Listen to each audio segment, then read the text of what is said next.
Halo, kembali lagi bersama saya Muhammad Rijal Kalevi di Developer Nusantara. Kali ini kita akan membahas tentang potensial security threat to your computer system.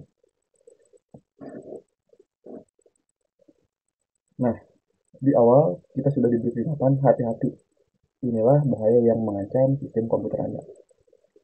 Ancaman sistem komputer itu didefinisikan adalah segala sesuatu yang menyebabkan hilangnya atau rusaknya data maupun itu fisik ataupun non-fisik. Nah, sebelum masuk ke bagian ini, kita perlu mengetahui dulu bagaimana mengidentifikasi ancaman keamanan komputer, langkah-langkah apa saja yang perlu dilakukan untuk melindungi sistem komputer, ancaman yang disengaja ataupun yang tidak disengaja, ataupun yang disebabkan oleh bencana alam. Pada tutorial ini, saya akan memperkenalkan kepada Anda ancaman sistem komputer yang umum dan bagaimana Anda dapat melindungi sistem dari ancaman tersebut. Topik yang akan dibahas dalam tutorial ini yaitu apa itu ancaman keamanan, apa itu ancaman fisik, apa itu ancaman non-fisik.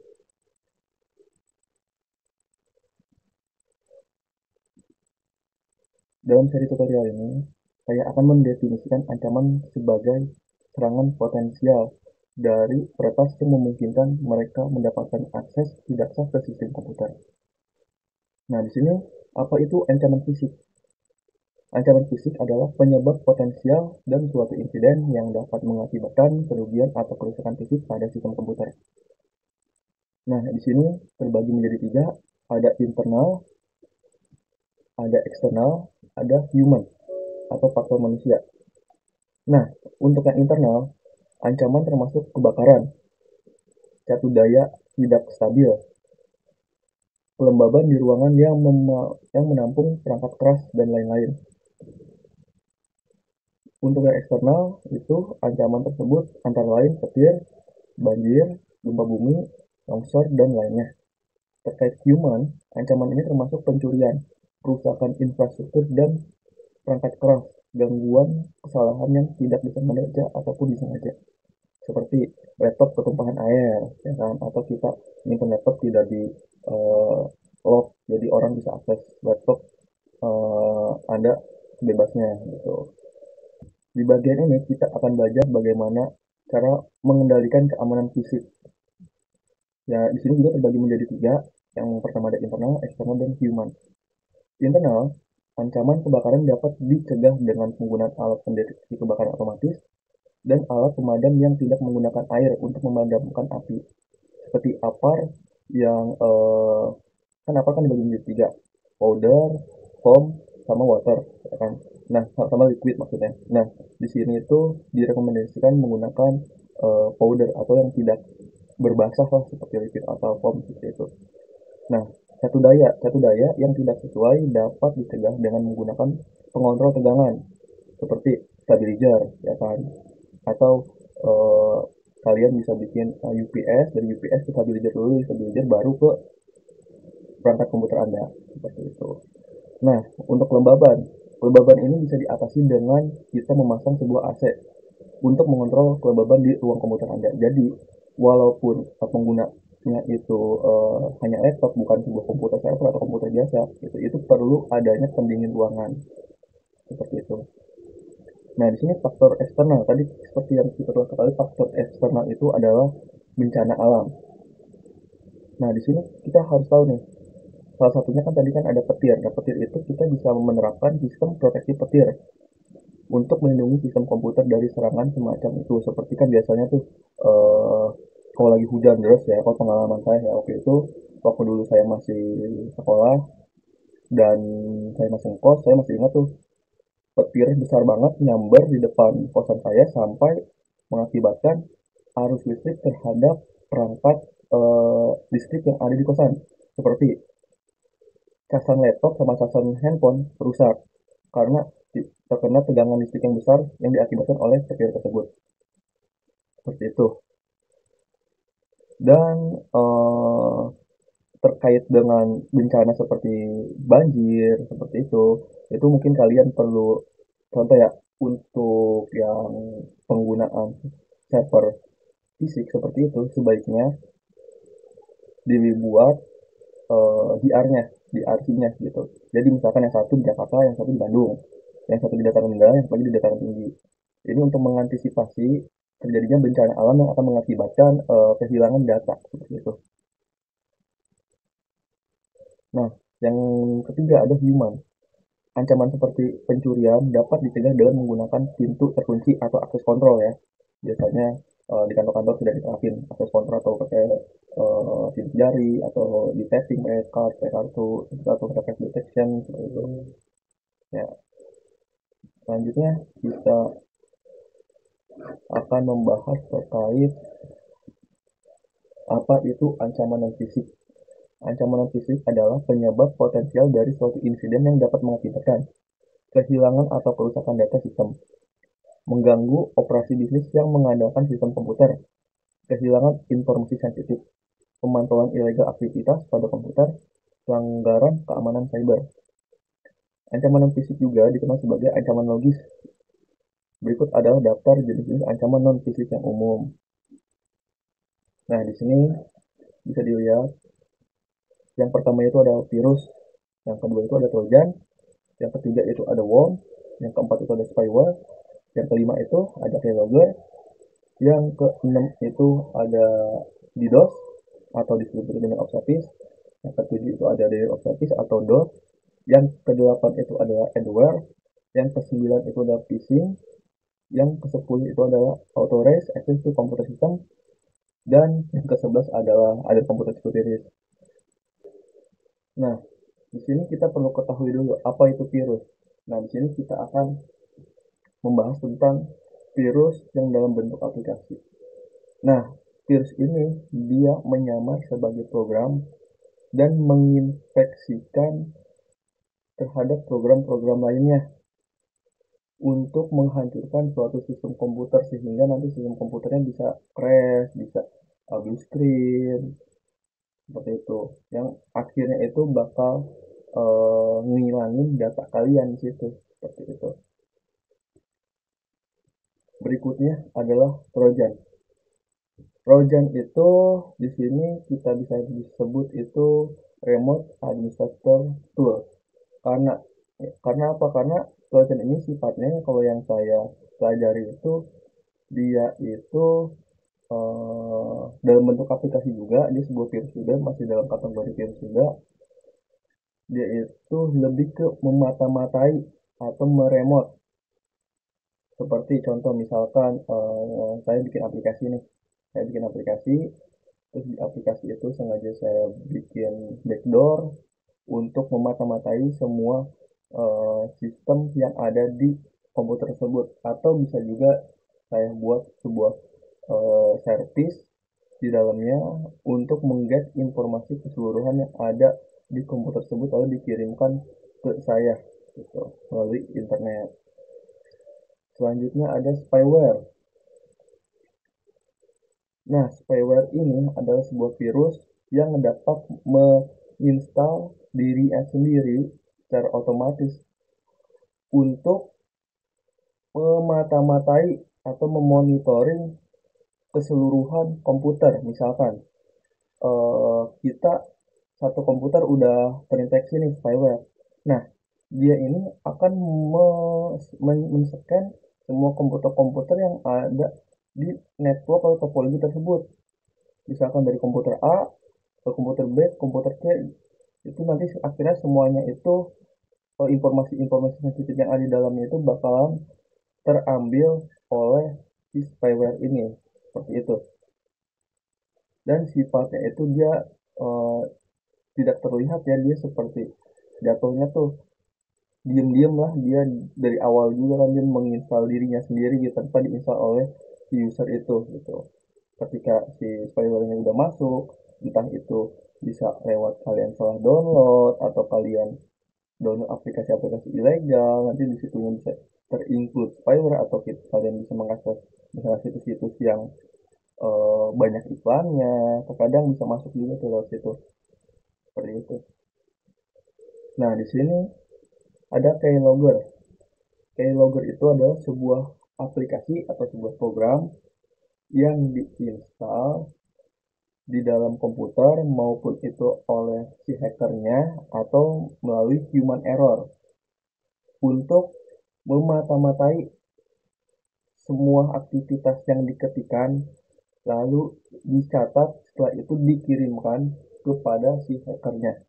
Misalkan eh, misalkan saya hacker, saya membuat aplikasi atau program keylogger itu apa logonya itu logo misalkan video viral, tolong dibuka tapi di belakangnya .exe. Nah nanti kan si targetnya kan penasaran tuh, terus dibuka deh sama targetnya, tepat terus 2 kali dia nggak bakal muncul, dia cuman tetep kayak gitu, kayak kedik doang, atau bisa jadi dia langsung terinstall di background proses.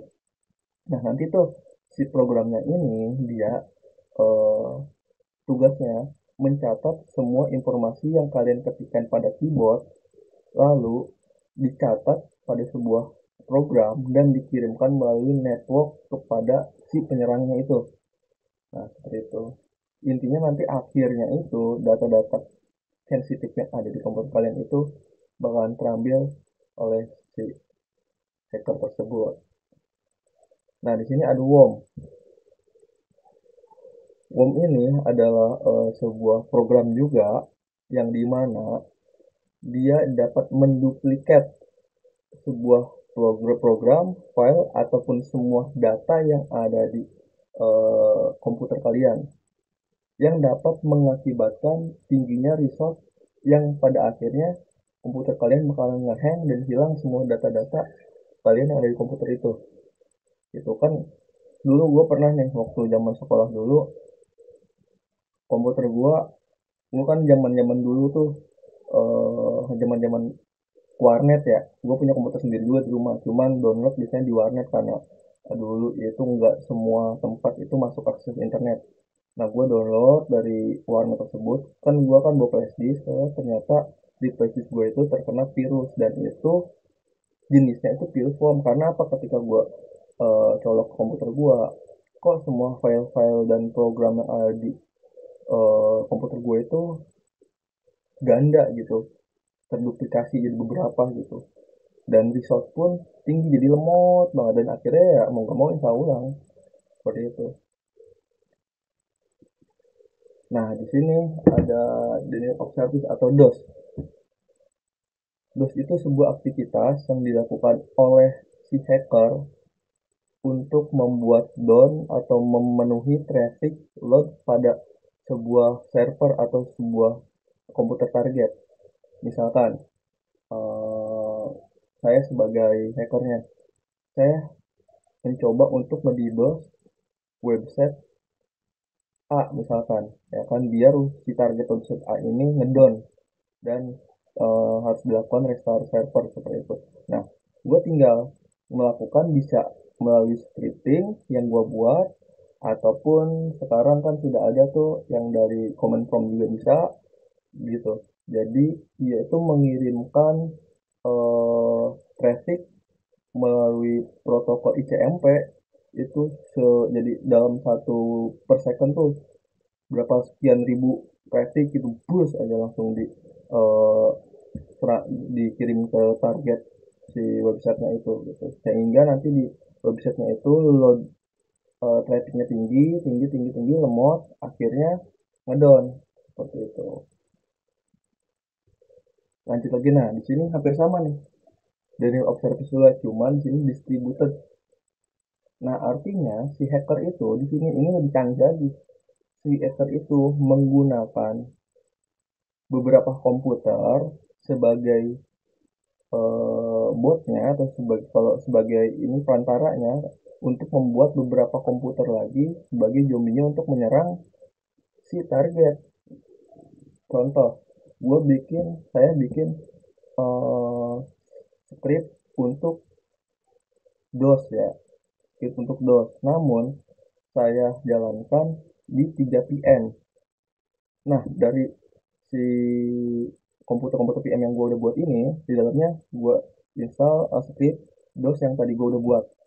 Nah, dari script DOS itu, nanti dia akan mengirimkan ke komputer-komputer yang bakal dijadikan zombie untuk menyerang target secara bebarengan dalam hitungan yang bersamaan ke komputer atau ke website si target tersebut, sehingga ini lebih efektif untuk membuat down suatu jaringan komputer atau suatu jaringan pada website tersebut. Seperti itu.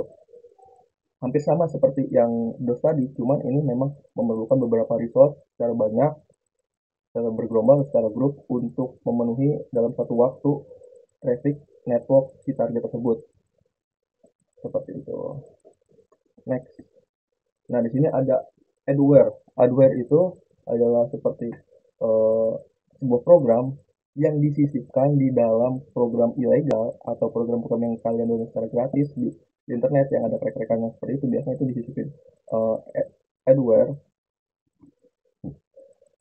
adware yang dimana dia akan menampilkan pop-up di komputer kalian. Misalkan kalian lagi ngebuka apa-apa nih, tiba-tiba muncul pop-up iklan, pop-up iklan, pop-up iklan. Nah, di sini biasanya adware ini sebagai perantara malware tuh, di dalamnya tuh terdapat malware, ya kan? Yang mengakibatkan sama nanti menghambat kinerja kalian pada saat bekerja. Resource bisa menjadi tinggi juga, ya kan? Bisa menghancurkan atau menghilangkan data sensitif yang ada di komputer, seperti itu. Nah, yang ini apa itu phishing? Nah, phishing itu kita seperti memancing, namanya aja phishing, ya kan. Nah, si hacker ini, ya kan, dia membuat umpan pancingan berupa misalkan fake email atau Anda mendapatkan hadiah sekian juta, silakan klik di sini, biasanya dapat email-email seperti itu. Kalau nggak fake ADS promotion misalkan, diskon sekian persen, ayo segera, ya kan. Nah, targetnya itu siapa? Human error biasanya, ya kan. Human error, misalkan perempuan itu misalkan dia kan biasanya gila belanja, ya kan, gila-gila diskon. Ketika dapat email ini, ya kan, misalkan dia mengatasnamakan toko hijau, misalkan namanya sama tuh semuanya kayak toko hijau di emailnya, ya kan. Wah, ini kayaknya bener deh, ini dari toko hijau. Dia klik deh, set. Ketika dia klik itu, komputer si target itu, dia bakalan langsung terhubung terhadap device-nya si hacker ini, yang dimana yang akan diambil adalah biasanya itu aktivitas e-banking, yang lebih ditargetin itu e-banking dalam berupa PIN-nya apa, identitasnya apa, dan sampai bisa controlling si device-nya itu. Ya kan, kan banyak kasus itu di luar sana itu uh, dia salah download atau dia salah ngeklik apa gitu di browser itu, terus tiba-tiba kok di e-bankingnya saldonya habis gitu. Padahal nggak ada aktivitas sebelumnya. Sebelumnya memang ada aktivitas, mungkin aktivitasnya ngecek saldo, apakah ada aktivitas terhadap si mobile bankingnya itu, ya kan, oleh dirinya sendiri. Nah, setelah itu kan di close. Nah, kan setelah aktivitas itu kan sudah record tuh sama si hackernya tuh, dia masukin pinnya berapa, ya kan. Nah, langsung setelah informasi-informasi sensitif itu udah didapat oleh si hacker, langsung ditransferin tuh uang semua yang ada di e-bankingnya itu, menggunakan itu beberapa habis dikirimkan ke pihak-pihak lain sebelum masuk ke rekeningnya si hacker itu, seperti itu. Nah, di sini ada authorized access. Nah, ini biasanya itu si hacker itu dapat menyerupai eh, karyawan di kantor itu, atau bisa jadi si karyawan itu adalah si hackernya itu karyawan usil lah, ya kan, atau emang memang bekerja sama oleh dengan hacker di luar sana gitu untuk mengakses komputer-komputer atau laptop-laptop yang tidak di lock atau ruangannya itu tidak dikunci oleh si orang tersebut, oleh karyawan tersebut. Misalkan contohnya di ruangan lantai 4 misalkan. Nah, di lantai 4 itu misalkan bayangkan saja di situ terdapat 10 buah komputer, 5 komputer-komputer orang programmer, dan 5 komputer lagi CS misalkan. Nah, di komputer si programmer ini ada sebagian programmer yang ketika ditinggal device-nya, dia di lock tuh komputernya, dan ada juga yang tidak di lock komputernya. Nah, ini nih yang dapat mengakibatkan pencurian data oleh si hacker itu yang menyerupai karyawan. Dia bakal masuk ke dalam untuk mengakses ke komputer yang tidak di lock itu, kan, selama si karyawan tersebut misalkan makan siang atau lagi keluar gitu. Nah, setelah udah dapat informasinya, setelah dipindahkan ke flash disk atau dikirim lewat internet seperti itu, setelah itu dia langsung menyebar luaskannya di luar sana. Biasanya dia apa sih, dijual lah datanya atau diapain gitu oleh orang tersebut gitu. Nah, di sini kita akan membahas langkah-langkah keamanan untuk melindungi sistem komputer dari ancaman yang telah kita bahas tadi di atas. Seperti itu. Nah, untuk virus Trojan, worm, spyware, keylogger, atau jenis-jenis virus lainnya itu dapat diantisipasi oleh antivirus dengan syarat apa? Antivirusnya itu harus mempunyai database yang terupdate, ya kan? Mau itu Windows Defender atau mau itu Kaspersky atau yang lainnya seperti itu. Selama kalian selalu update si database antivirusnya dan diupdate versinya itu setiap kali ada pembaruan, itu akan membantu untuk mencegah masuknya virus Trojan, terus worm, spyware atau yang lainnya itu walaupun memang nggak sampai 100%, paling sekitar 90%, cuman itu sangat bermanfaat gitu. Nah, untuk yang lainnya, sebelum kalian mengklik atau mengakses suatu browser atau membaca email dari manapun itu sumbernya, sebelum mengklik, cobalah kalian berpikir terlebih dahulu, apakah memang itu beneran ataukah itu tipuan gitu. Coba untuk belajar bagaimana cara mengidentifikasi atau kalian perlu kesadaran lah dengan logika kalian ketika kalian mau ngeklik sesuatu itu harus dipikirin dulu, misalkan promo besar-besaran gini nih, dapatkan langsung di link berikut ini. Nah, kalian perlu verifikasi dulu nih, benar gak nih dari sumber yang terpercaya, atau mungkin ini emang bohongan nih, bahaya nih kalau misalkan emang ini bohongan nih, bahkan menyebabkan masuknya buah virus ke komputer kalian gitu, seperti itu. Nah, yang authorized access itu dapat dicegah menggunakan metode autentikasi. Dan di sini kan metode autentikasi itu terdapat banyak ya.